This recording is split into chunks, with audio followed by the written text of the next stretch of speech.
Bismillahirrahmanirrahim. Assalamualaikum warahmatullahi wabarakatuh. Alhamdulillahirabbil alamin wassalatu wassalamu ala sayyidina Muhammadin wa ala alihi wa ashabihi ajma'in, amma ba'du. Bapak-bapak, ibu-ibu, para jamaah yang berbahagia, alhamdulillah pada kesempatan kali ini kita bisa melanjutkan kajian kita tentang kitab Ihya Ulumuddin karangan Imam Al-Ghazali. Pada kesempatan yang lalu kita sudah membahas tentang uraian Al-Ghazali di dalam kitab Ihya-nya yang menjelaskan posisi keilmuan-keilmuan yang hukumnya fardu. Dan pada kesempatan kali ini masih pada bab yang sama, yaitu tentang hal-hal yang berkaitan atau ilmu-ilmu yang hukumnya fardu kifayah. Falya'lam al-mutakallim haddahu minad-din wa anna mauqi'uhu minhu mauqi'ul haris fi tariqil akhirah. Maka orang-orang di ahli kalam itu dia tahu batasannya dari agama. Jadi posisinya itu sebagaimana posisi pengawal tadi. Ketika dibutuhkan ya dia. Jadi misalkan kalau wajib itu hukumnya wajib misalnya, maka langkah-langkah untuk menjadikan hajinya terlaksana itu kan wajib. Karena ada perampok, berarti langkah-langkah untuk menghindari perampok itu kan wajib. Tetapi kalau nggak ada perampok, pengamanan itu kan hukumnya tidak wajib, katanya gitu. Jadi ilmu filsafat dan ilmu kalam itu posisinya seperti penjaga atau pengawal yang ketika keadaan darurat maka hukumnya menjadi naik, menjadi wajib. Tetapi kalau tidak dibutuhkan ya kembali lagi ke hukum asal, itu mubah saja. Kira-kira seperti itu. Wal mutakallim idza tajarrada limunadharah wal mudafi'ah wa lam yasluk tariqil akhirah wa lam yastaqil bitahil qulub wa sulahi lam yakun min jumlatil ulama iddin aslan. Dan orang-orang di ahli ilmu kalam ketika dia menggunakan ilmu kalam itu hanya untuk adu argumen saja dan tidak ada urusannya untuk agama, maka ya ilmunya tidak ada urusannya dengan agama. Jadi kalau dia tujuannya adu argumen saja untuk mengasah pikiran saja misalkan, ya percuma saja, tidak ada urusannya atau tidak ada pahalanya kalau di dalam kajian Ihya ini. Kemudian walaysa indal mutakallim minatin ilal aqidah allati yusyarikuhu fiha syairil awam wa hiya min jumlatil a'malid dhahir al-qulub wal lisan wa innama yatamayas anil ami bisun'atil mujadalah wal khurasah. Sebenarnya sama saja dia ahli kalam atau tidak ketika dia tidak ada kepentingan untuk melindungi tadi. Jadi kalau misalkan gampangannya gini, kalau ada tentara untuk menjaga negara, maka keberadaan tentara itu mungkin wajib kalau kita bahasakan. Tetapi kalau nggak ada negara, lah tentara itu berdiri sendiri, itu untuk apa kira-kira? Kan tidak ada perlunya. Jadi kalau ada negara, negaranya tidak aman, dia butuh tentara, maka keberadaan tentara itu wajib. Akan tetapi kalau negaranya nggak ada, kau bikin tentara, nah itu untuk apa kira-kira? Itu kan berarti sesuatu yang tidak ada gunanya kalau bikin tentara tetapi tidak ada kepentingannya. Kemudian wa innamal wusul ilaihi bil mujahadah allati ja'ala Allah subhanahu muqaddimatal hidayah haitsu qala a'udzu billahi minasyaitonir rajim bismillahirrahmanirrahim walladzina jahadu fina lanahdiyannahum subulana wa innallaha lama'al muhsinin. Ini juga dikatakan bahwa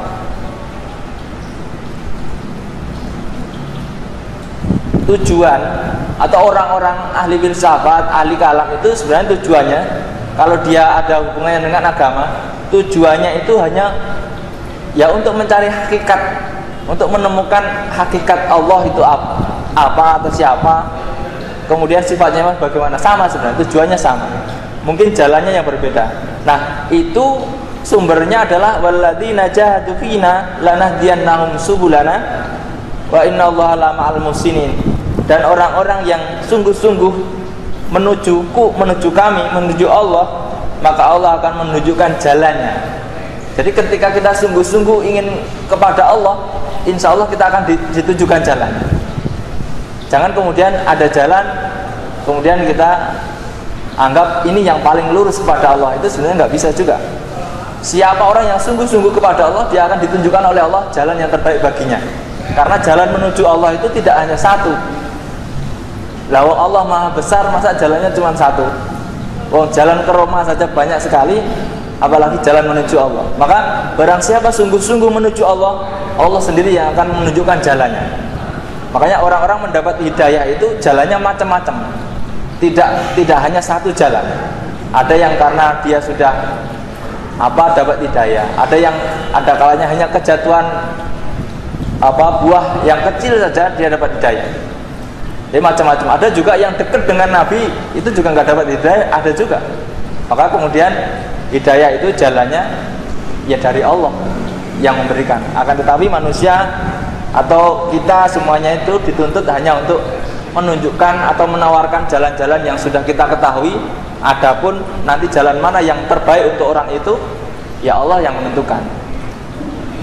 Fa in qulta faqad radatu haddal mutakallim ila firasati aqidatil awam antashwishi al mubtadi'ah kama ana haddul budruqah firasata masyatil khajij anna bil arab wa radatta haddal faqih ila khibdi qanun alladhi bihi yaqubu sultan syarru ba'di ahlil udwan amba'at wa atani rutbatani nazilatan bil idhafah ila ilmiddin. Sebagaimana telah engkau sampaikan, kata misalkan ada orang begitu tentang batasan-batasan orang ahli kalam dengan orang filsafat itu sebatas menjaga akidahnya orang-orang awam, dan kemudian orang-orang ahli fikih itu sebatas menjaga kaidah-kaidah hukum yang dipakai di dalam kehidupan kenegaraan atau kerajaan. Maka kedua-duanya itu mempunyai kelebihan atau mempunyai derajat yang dinisbatkan dengan ilmu agama. Wa ulamaul ummah al-masyhurin bil fadl hum al-fuqaha wal mutakallimun. Ulama-ulama manusia itu yang masyhur ya dua ini, ulama di bidang fikih dan ulama di bidang ilmu kalam.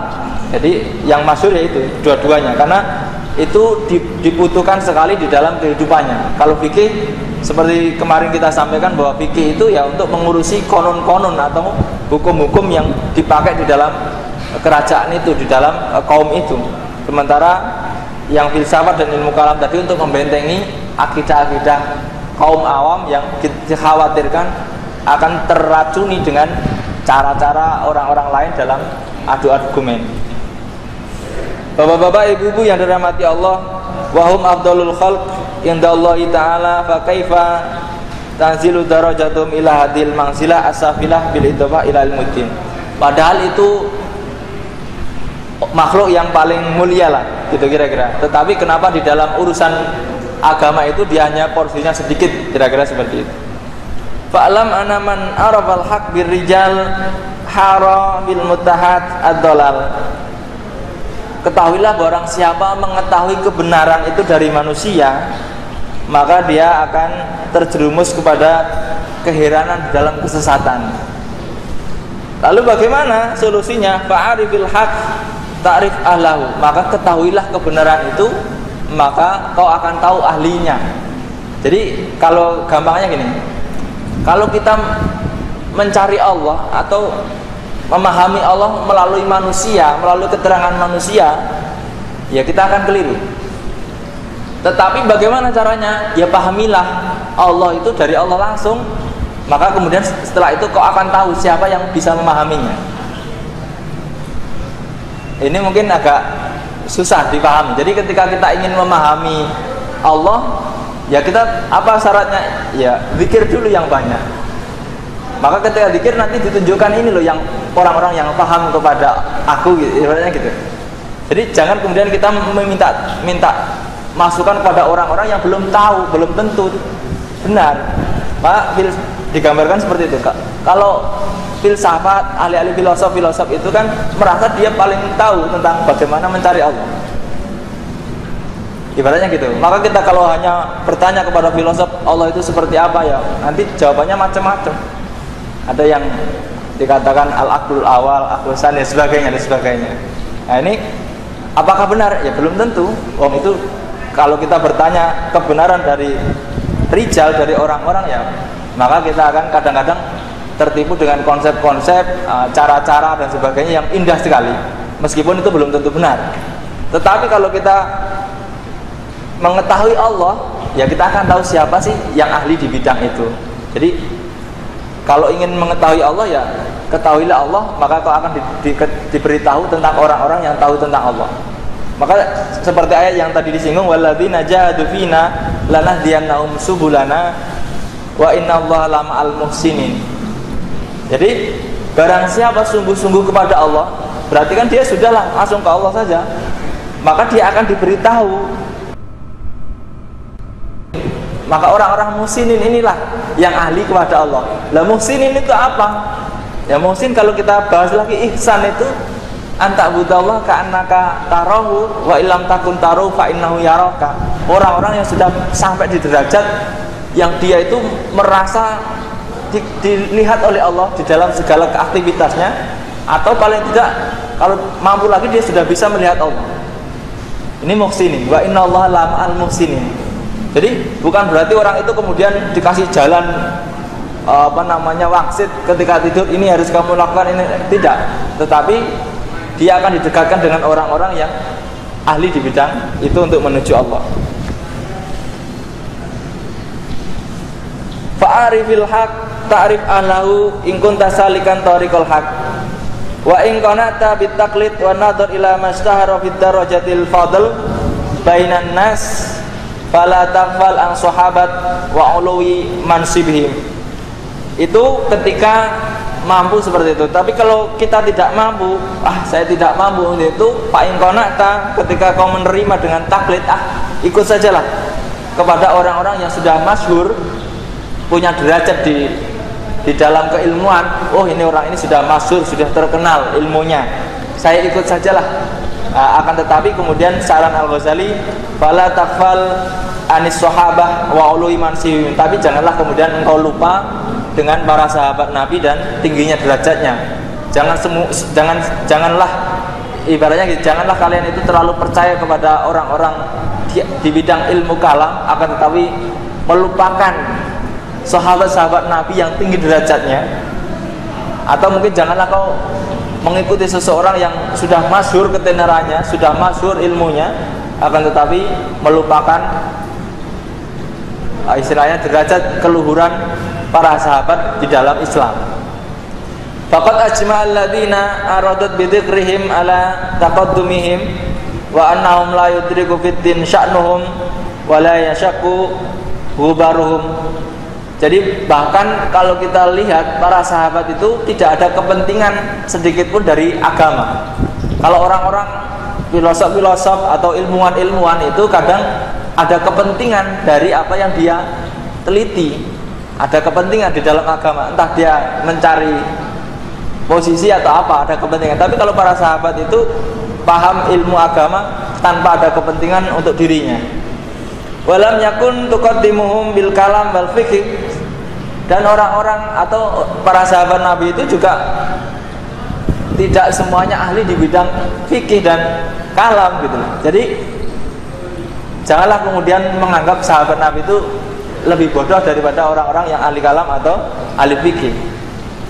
Bal ya'lam al-akhirah wa suluki tariqiha. Akan tetapi para sahabat itu lebih tahu tentang ilmu-ilmu akhirat dan mereka menjalankan tariqahnya atau menjalankan langkah-langkah menuju akhirat itu.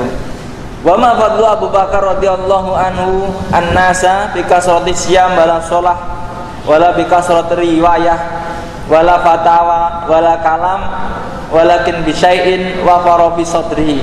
Sebagaimana keutamaan Abu Bakar itu bukan berarti Abu Bakar itu puasanya lebih banyak dari orang lain, atau sholatnya lebih banyak dari orang lain, atau riwayat hadisnya lebih banyak dari orang lain, atau fatwanya lebih banyak dari orang lain. Tidak. Akan tetapi apa? Akan tetapi ada sesuatu yang tertanam di hati Abu Bakar itu yang membuat dia lebih. Yaitu apa? Ya mungkin ada jiwa-jiwa yang jujur, dan kemudian mungkin di sisi lain zikirnya dengan hatinya banyak sekali. Maka keutamaan-keutamaan yang benar itu bukan berarti kalau dia riwayat hadisnya banyak lebih utama daripada Abu Bakar, kira-kira seperti itu, maka nanti Abu Bakar kalah dengan ulama-ulama hadis. Apalagi misalkan fatwa-fatwanya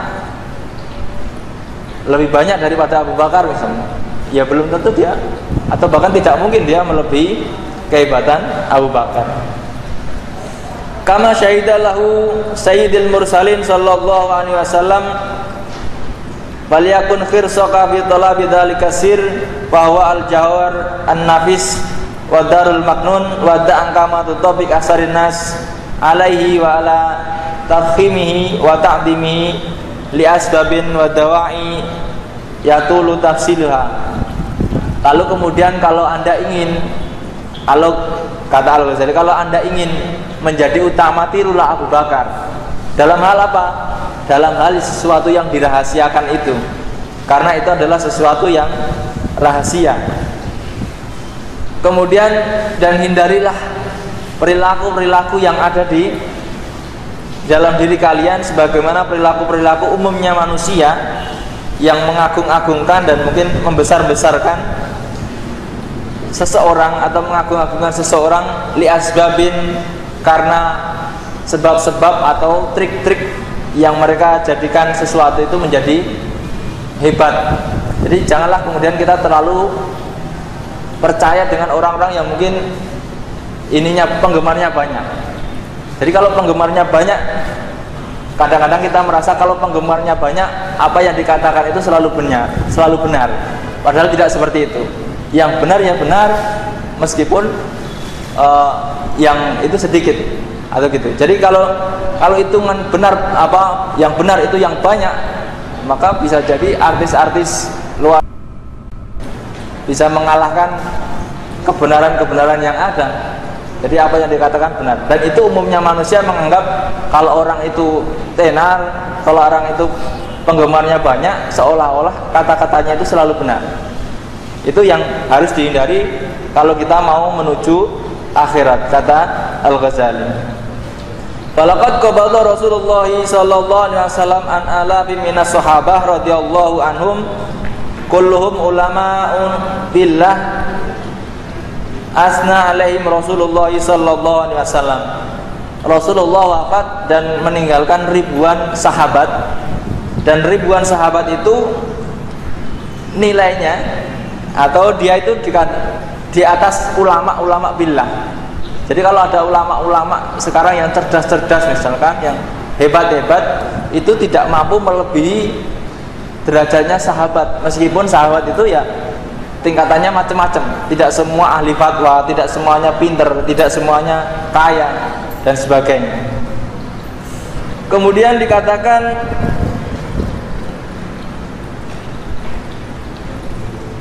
walam yakun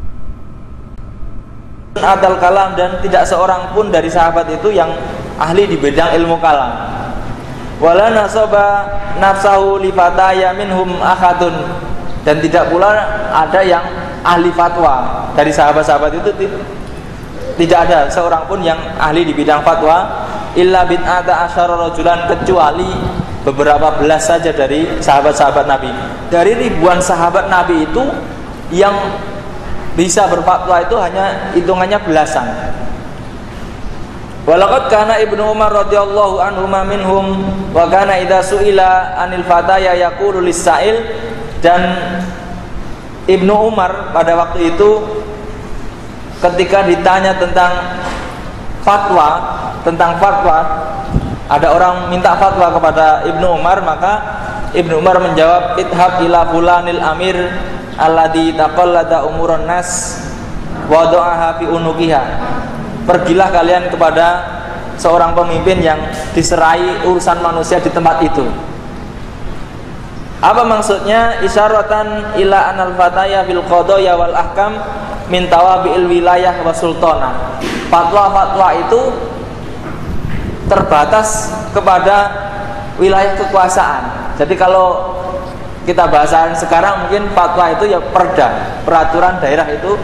Fatwa-fatwa di zaman kerajaan-kerajaan Islam itu, fatwa itu seperti peraturan daerah atau mungkin peraturan presiden kalau di dalam negara, dan itu disesuaikan dengan wilayahnya. Maka kalau Ibnu Umar ditanya itu, maka disuruh kembalilah ke tempat kalian, karena kalau kita lihat letak wilayah itu mempengaruhi fatwa. Misalkan di zaman itu mungkin di Mesir dengan di Mekah mungkin kondisinya berbeda, maka kemudian fatwa itu tidak kemudian otomatis seluruhnya. Bapak-bapak, ibu-ibu yang dirahmati Allah, kemudian walamma mata Umar radhiyallahu anhu qala Ibnu Mas'ud mata tis'ata asyar al-ilm. Dan ketika Umar radhiyallahu itu meninggal, Ibnu Mas'ud mengatakan mata tis'ata asyara al-ilm, maka matilah 9/10 dari keilmuan itu. Faqila lahu, ditanyakan kepada Ibnu Mas'ud, ataqulu dzalika wa fina jallatus sahabah, apakah engkau mengatakan seperti itu karena kenapa kau berkata seperti itu sementara kita masih punya sahabat-sahabat yang banyak yang lain? Faqala lam arad ilmul fataya wal ahkam innama uridu ilmul billah. Saya tidak bermaksud ilmu-ilmu tentang fatwa dan hukum-hukum Islam, akan tetapi yang mati adalah ilmu tentang Allah atau tentang ma'rifatullah. Kenapa dikatakan 9/10? Karena nanti setelah satu lagi, misalkan ada pintu-pintu itu kemudian mulailah berubah. Jadi ada 10 orang yang mungkin kita pernah bahas atau dibahas di dalam hadis, ada 10 sahabat Nabi yang dijamin masuk surga. Itu termasuk Umar ini. Ketika Umar meninggal, maka tinggal satu lagi orang yang terdaftar di dalam jaminan Rasul, orang itu masuk surga. Maka bisa dikatakan mereka itu otomatis ahli arif billah atau ilmu billah, mengetahui atau ma'rifatullah. Kemudian dikatakan iftara annahu arada sun'atal kalam wal jidal, fama baluka la tahris ala ma'rifati dzalikal ilmi alladzi mata yamutu Umar tis'ata asyaraha wa huwa alladzi sadda babul kalam wal jidal wa daraba tabi'an bidurrah lima auradu alaihi su'alan. Itu dikatakan bahwa setelah Umar, maka kemudian muncullah perdebatan-perdebatan tentang ilmu kalam itu. Bapak-bapak, ibu-ibu yang dirahmati Allah, wa amma qauluka innal masyhurina minal ulama al-fuqaha wal mutakallimun. Adapun ucapan Anda tentang orang-orang atau ulama-ulama yang masyhur itu adalah ulama-ulama fikih dan ulama-ulama ahli kalam, fa'lam annama yunalu bihi al-fadlu indallahi syai' wa ma yanalu bihi asyahra indan nasi syai'un akhar. Iya, memang apa yang didapat dari keutamaan-keutamaan itu ada dua macam.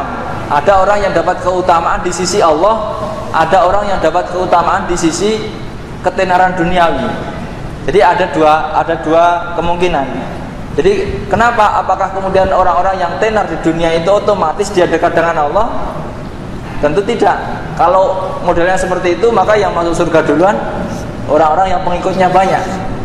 Nah, sementara kalau kita lihat sejarah-sejarah Nabi itu, Nabi Nuh misalnya, pengikutnya ya cuma 80 itu saja. Apakah kemudian itu menunjukkan Nabi Nuh itu tidak disayang Allah? Tidak. Padahal pengikutnya Nabi Nuh dengan pengikutnya Michael Jackson misalnya, ya lebih banyakkan Michael Jackson. Kira-kira seperti itu. Ini itu di dalam hal yang luar. Apalagi di dalam orang-orang Islam sendiri. Ada orang yang masyhur, orang-orang yang terkenal karena dia ahli fikih atau dia ahli kalam. Akan tetapi itu belum tentu jaminan kalau dia punya kelebihan di sisi Allah Subhanahu wa taala. Falaqad kana sahratu Abi Bakar As-Siddiq radhiyallahu an bil khilafah. Ketenaran Abu Bakar itu dikarenakan kekhilafahan. Wa kana fatluhu bisyir alladhi waqara fi qalbihi. Akan tetapi dia di sisi lain dia punya sesuatu yang lebih yang dirahasiakan di dalam dirinya, maka dia disebut Abu Bakar As-Siddiq dan sebagainya itu. Wa kana sahratu Umar radhiyallahu anhu bisiyasah, dan ketenaran Umar itu dia ahli di bidang politik. Wa kana fadluhu bil ilmi billah alladzi mata tis'ata asyara bi mautihi, dan dia juga mempunyai ilmu arif billah yang ketika dia meninggal maka matilah 9/10 dari ilmu-ilmu akhirat itu. Wa yaqsuduhu at-taqarrub ila Allah azza wa jalla fi wilayatihi wa adlihi wa syafaqati ala khalqihi wa huwa amrun batin fi sirri. Dan itu semuanya adalah hal-hal yang sifatnya batiniyah. Fa amma sa'iru af'alihi ad-dhahirah fa yatasawwaru suduraha min talabil jah wal ismi was sum'ah war raghib fi syahwah fatakunu sara fi mahwa al muhlik fa fadlu biha wa sirla yutali alaihi ahad. Akan tetapi perbuatan-perbuatan yang lain yang tampak, maka gambaran-gambaran itu adalah keluar dari perburuan jabatan, nama, ketenaran, dan mungkin ingin terkenal dan sebagainya. Fatakunu as-sahra fi mahwa muhlik, maka ketenaran di dalam hal itu akan merusak dirinya. Wal fadlu fi ma huwa sir la yatala alaihi nas, akan tetapi keutamaan-keutamaan yang ada di dalam hati mereka tidak akan disampaikan kepada manusia karena itu urusannya dengan Allah. Fal fuqaha wal mutakallimun mislal khulafa wal qudat wal ulama wa qadin qasamu faminhum man aradallahu subhanahu bi ilmihi wa fatawahu. Jadi ada posisi fuqaha, ahli-ahli fikih dan ahli mutakallim atau ahli kalam itu sebagaimana posisinya khalifah-khalifah dan ahli atau hakim-hakim dan sebagainya, yang mana tergantung tujuan dia menggunakan ilmunya. Kalau ilmunya hanya untuk mencari ketenaran duniawi, ya dia tidak dapat keutamaan di sisi Allah. Dan ulama itu dibagi dalam beberapa bagian. Faminhum man aradallahu subhanahu bi ilmihi, ada yang tujuannya adalah mencari Allah, mencari ridha Allah subhanahu wa ta'ala dengan ilmunya, wa fatawahu dan fatwa-fatwanya, wadabahu an sunnatin nabihi dan mungkin membiasakan kesunatan-kesunatan nabinya, walam yatlub bihi riya'an nas wala sum'ah, tidak mencari atau tidak ingin pamer atau tidak ingin sombong lah, kira-kira seperti itu. Faulaika ahlu ridwanallahi ta'ala wa fadluhum indallahi li amalihim bi ilmihim. Maka itu termasuk orang-orang atau ulama-ulama akhirah, yaitu orang-orang yang mempunyai keutamaan di amal atau di pengamalan-pengamalan dari ilmu-ilmunya. Atau dikatakan ulama-ulama akhirat itu adalah ulama-ulama yang mengamalkan ilmunya. Jadi orang-orang yang mengamalkan ilmunya itu masuk pada ulama-ulama akhirat. Jadi kalau dia hanya mengajarkan saja tapi tidak mengamalkan, itu masih dalam ulama dunia, kira-kira seperti itu. Jadi orang mengajarkan fikih atau orang mengajarkan akhlak, akan tetapi akhlak dia juga belum itu masih kategorinya belum ke akhirat. Wala iradatuhum wajhallah subhanahu wa ta'ala bi fatawahum wa nadarahum fa inna kullu ilmin amal fa annahu fi'lun muktasib wa laysa kullu amalin ilm wa tabib yaqdiru ala taqarrub ila Allah ta'ala bi ilmihi fa yakunu masaban ala ilmihi min haitsu annahu amilillahi subhanahu wa ta'ala bih. Jadi ilmu itu intinya di amalnya. Kalau dia punya ilmu apa saja, kalau diamalkan untuk kepentingan Allah, dia juga akan mendapat posisi atau keutamaan di sisi Allah. Contohnya di sini adalah dokter itu juga bisa saja dia menjadi ulama-ulama akhirat ketika dengan mengobati itu kemudian dia niatkan lillahi ta'ala, atau mungkin dengan itu semakin menguatkan imannya juga bisa. Tinggal bagaimana cara menggunakan ilmu itu agar diridhoi oleh Allah.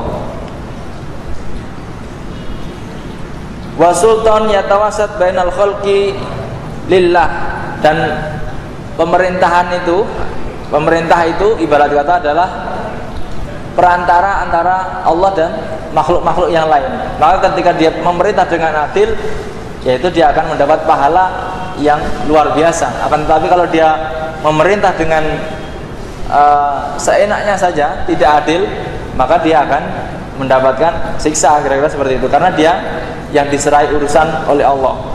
Meskipun apapun yang mungkin apa caranya, apakah dia karena pemilu dia menang, apakah karena apa, itu intinya Allah menghendaki dia menjadi menaungi makhluk-makhluk Allah yang lain. Kemudian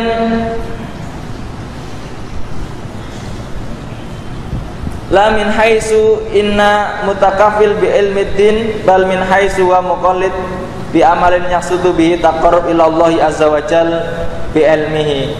Bukan berarti dia harus mempelajari ilmu yang urusannya agama, tetapi ilmu apa saja asalkan dia digunakan untuk taqarrub ila Allah, maka dia akan menjadi pahala bagi dirinya. Ilmu apa saja. Maka ketika kita punya ilmu, kemudian kita tujuankan untuk kebaikan, kita pasrahkan kepada Allah, itu ada pahalanya di dalam akhirat. Akan tetapi misalkan kita belajar ilmu hadis, ilmu Quran, tetapi kita tidak amalkan, itu ya tidak banyak pahalanya. Kira-kira seperti itu. Wa aqsamu ma yataqarrabu bihi ilallahi ta'ala salasa. Jadi pembagiannya sesuatu yang mendekatkan kita kepada Allah itu ada 3. Yang pertama, ilmun mujarradun wa huwa ilmu mukasyafah. Ilmu yang sendiri yaitu ilmu mukasyafah. Kalau ilmu mukasyafah itu sudah otomatis akan mendekatkan kepada Allah. Wa amalun mujarradun wa huwa ka'adli sultan masalan wa dabatihi linnas, dan keadilan dia dapat pahala di akhirat. Kalau dia adil sudah otomatis dia dapat pahala. Udah ibarat gitu. Jadi ada ilmu yang kalau orang belajar ilmu mukasyafah itu otomatis dia dapat pahala. Kalau dia pemerintah itu adil, otomatis dia mendapat pahala juga. Kemudian yang ketiga, wa murakabun min amalin wa ilmin. Yang ketiga itu gabungan antara perbuatan dan pengetahuan. Wa huwa ilmu tariqil akhirah, yaitu ilmu tariqil akhirah, jalan akhirat. Fa inna sahibuhu minal ulama wal umal jami'an. Maka orang-orang yang itu melakukan itu ya ada ulama, ada juga pekerja. Jadi siapapun itu bisa mendekat kepada Allah dengan 3 cara ini, yaitu dia mempunyai ilmu mukasyafah, atau kemudian dia menjadi pemimpin yang ulama, atau pekerja yang mana kemudian tujuannya digunakan untuk taqarrub ilallah. Fanzur ila nafsika atakuna yaumal qiyamati fi hizbi ulama illah au umalillah au fi hizbaiha fatatribu bi sahmi kama aqul li fariqin minha fahada ahamu alaika minat taqlid li mujarradil istihar kama qila kut matarahu wa da syai'an sami'at bihi fi tal'ati syamsi ma yaqnika an zuhali. Jadi kata Al-Ghazali, fangdur ila nafsika, cobalah Anda lihat diri Anda termasuk yang mana? Apakah Anda termasuk ulama billah? Apakah Anda termasuk pekerjanya Allah? Atau Anda termasuk orang-orang yang keduanya, ya pekerjanya, ya ulamanya? Jadi kalau kita tidak bisa menjadi ulamanya, ya jadilah pekerjanya Allah. Pekerjanya Allah itu apa? ya seperti contohnya tadi ketika dia jadi pimpinan, maka dia memimpin dengan adil, itu otomatis mendapat pahala di akhirat nanti. Itu ada 3 kesempatan menjadi pemimpin yang adil, atau menjadi ulama yang mukasyafah, atau menjadi orang-orang yang mempelajari ilmu dan mengamalkannya. Itu juga bisa menjadi jalan kita menuju akhirat. Bapak-bapak, ibu-ibu yang dirahmati Allah, di sini kemudian Al-Ghazali mengungkapkan contoh syair. Khutmatara, ini kalau bakarnya bakar madid mungkin. Khutmatara huwa ta syai'an sami'at bihi bitol atish samsi ma yagni ka'an sukhali. Ini ilmu arut ya, kalau nggak salah ilmu tentang syair-syair Arab di sini. Nanti bapak-bapak bisa lihat di catatan-catatan atau buku-buku yang lain tentang ilmu-ilmu yang lain. Mungkin kita bisa simpulkan bahwa di sini Imam Al-Ghazali menggarisbawahi bahwa tinggal pilihlah Anda itu mau jadi ulama akhirat, menjadi ulama-ulama yang mempunyai ilmu mukasyafah, atau menjadi ummalul akhirah, atau menjadi pekerja-pekerja yang diridhoi Allah. Sebagaimana kalau kita menjadi pemimpin, ya kita adil di dalam kepemimpinan, atau kemudian kita kedua-duanya, ya amal ya ilmu, mengamalkan ilmu yang kita punya. Demikian apa yang dapat saya sampaikan pada kesempatan kali ini. Semoga ada manfaatnya buat diri saya pribadi dan bapak-bapak, ibu-ibu sekalian. Barangkali ada yang ingin didiskusikan. Jika tidak, kurang lebihnya mohon maaf. Wallahu minkum billahi taufiq wal hidayah. Wassalamualaikum warahmatullahi wabarakatuh.